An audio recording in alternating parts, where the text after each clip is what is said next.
What were you experiencing before training?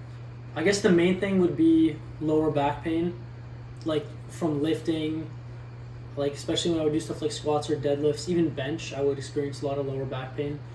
And like just play, if I had like a tournament, my back would usually hurt after that for a while. I also had a PCL sprain. It wasn't really bothering me anymore, but it was still, there was still some imbalance there when I first started training. And then I guess I was also having a little bit of shoulder pain before I started too.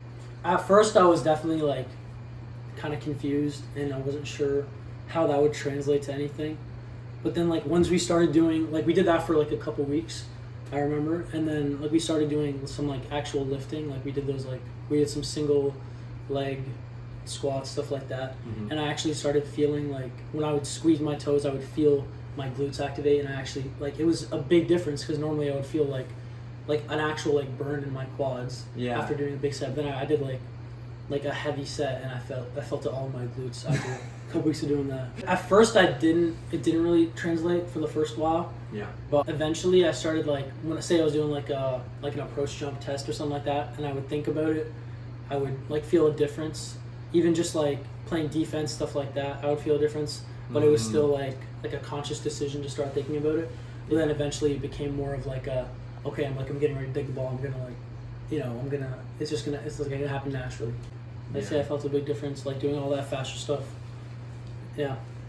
And then I started like adding more exercises to like my workouts and stuff where it was like my whole body was connected rather than just like an isolated movement. Like the dumbbell bench press on the Swiss ball. I felt no back pain. Yeah. It was from like it was, I think that was when you taught me how to like brace, and then also like I hadn't been breathing right when I was like doing any like big exercise like squats, deadlifts, or I would feel tight like all the time. Like the way I was training wasn't really like very dynamic maybe.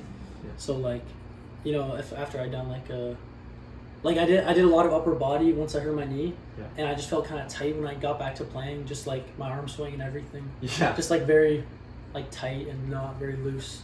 I guess. Especially with my arm swing, like knowing that looser doesn't necessarily mean like weaker, like kind of using my whole body. Like we did a lot of like shoulder hip separation kind of stuff, like with the club, all that kind of stuff. That kind of and the rope. It just sort of made everything a bit more like connected, like rather than just like separate motions. It was more like one fluid motion, one hitting. Nice. Like a sequence, but it's like connected kind of thing. And then how did that make you feel when you like felt like you could spike like all connected? A lot better and a lot less, I don't want to say like stressful, but like a lot less thinking had to go into it, I think, I would say. Because I wasn't like thinking like, hey, I'm gonna like hit it as hard as I can here. It was more just like you like trust your arm swing, and then you kind of like you just do your arm swing and then you change it slightly depending on what you're kind of doing. If you, let's say like if your little brother was experiencing the problems that you experienced, what would be like your message to them? I think one of the biggest takeaways would be like the myofascial release, like just like rolling out, like making that like a priority over other stuff. I think that makes like a really big difference. Like even like in the moment, like you can actually like feel the difference in the moment. It's almost instant. Like what difference? Like looser and like just like less tense, I guess. That's like the main thing. I guess even like like when I roll out like my hip, like everything, like my ankle, all that stuff feels just like more relaxed. Had anyone ever told you about myofascial release before? Well, like I knew about rolling out, like with a lacrosse ball and like foam rollers, but like I wouldn't really prioritize it, or I don't know, like I try to do it for like at least half an hour a day now. But like before I would have like not really made it a priority. Right. You know what I mean? Like. Right. So most people don't care about fascia in and of itself. They just care about their pain. But the pain is coming from the fascia. If you were to like explain myofascial release to someone who doesn't care about fascia, how would you explain it? I don't know. It's a good question. That is a great question. Because I'm asking myself the same thing. I would say like, I don't know. It kind of rehydrates the muscle. I think that's a good way of putting it because like that's kind of how it feels.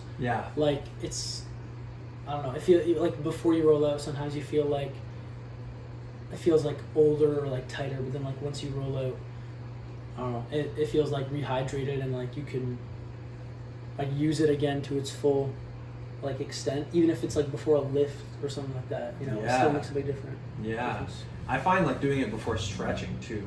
Like if I try to stretch my glute, or if I roll it out and then I stretch, I'm like, oh my god, like there's so much more space. Yeah. Yeah. Sure. Whereas before, like growing up, like I just learned stretching. You know, just stretching, but doing the soft tissue too. I feel like that's like it's more important than stretching. Yeah. For sure, when it comes to like recovery and all that kind of stuff. I think so too. I think being hydrated. All right, man. Thanks. Of course. Appreciate it. It was awesome. I got a lot better. So. That's my guy. That's my guy. Yeah. Good stuff, man. Thank you.